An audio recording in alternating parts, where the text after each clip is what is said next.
My name is DK Ossoe Asare, and I'm an architect. My office is called Low Design Office, and I started a nonprofit called Design Agency. Okay, great. And you're working on sustainable sort of architecture and microarchitecture, is that right? Tell me a little bit about that. Sure. So yeah, basically our focus is that we are interested in grassroots and bottom-up roles for the architect. So that means on some level we're involved with projects that are community-based, so affordable housing in Colombia, schools in Nigeria.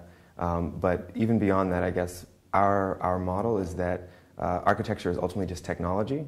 And so we're interested in actually deploying the architect as essentially someone who can do social design R&D and do that in communities and in aspects of architecture that architects are not normally involved in.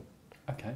And what's, in an ideal world, what's the impact of your work on a community? Sure. So it really means, when I say bottom-up, when I say grassroots, it really comes down to empowerment, and that to put the tools to actually create your buildings in the way that you want and at a cost that's affordable to you in the hands of people that are normally disenfranchised or disempowered is very important. So that's why ultimately for us the architecture that we are producing is about low cost, low carbon, low tech, which actually makes it something that's viable and suddenly makes architecture not something for the elites but something for the masses. Okay. And in your talk earlier, you sort of talked a lot about informal industries. And how does that interrelate with the work that you do? Sure. So the work that I presented today is actually something that's grown out of about 2 years of research. It started as a thesis at Harvard Design School, which is kind of bizarre, studying shacks, but we got away with it. And it's actually gone through a series of iterations. But ultimately, it's about the fact that the informal sector is actually an incredibly productive space within developing countries, within the emerging urbanisms of the global south, and that rather than kind of trying to just completely remove that from the city as this kind of urban blight that is kind of an eyesore and is unwanted, which is what the powers that be are doing right now, we're actually trying to invert that model and say, well, let's look at what's happening in these spaces and move beyond kind of the haphazard visual images that you may see and understand them at a structural level.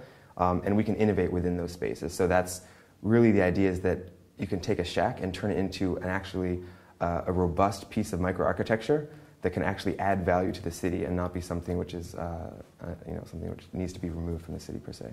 Okay. And which areas are you currently working in, and what work have you done so far in terms of sort of stuff on the actual ground? Okay.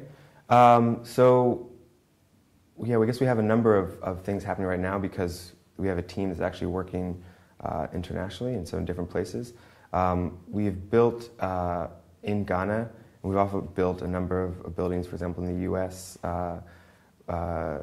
community center in South Africa that the team was involved in.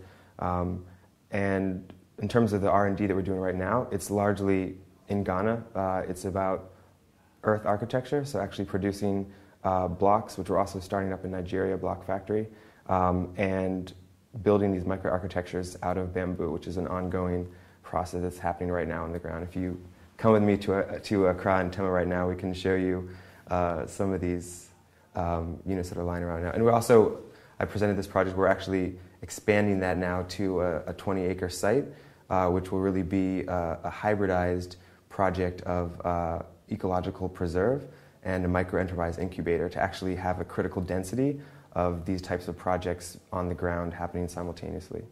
Great. Cool. That's it.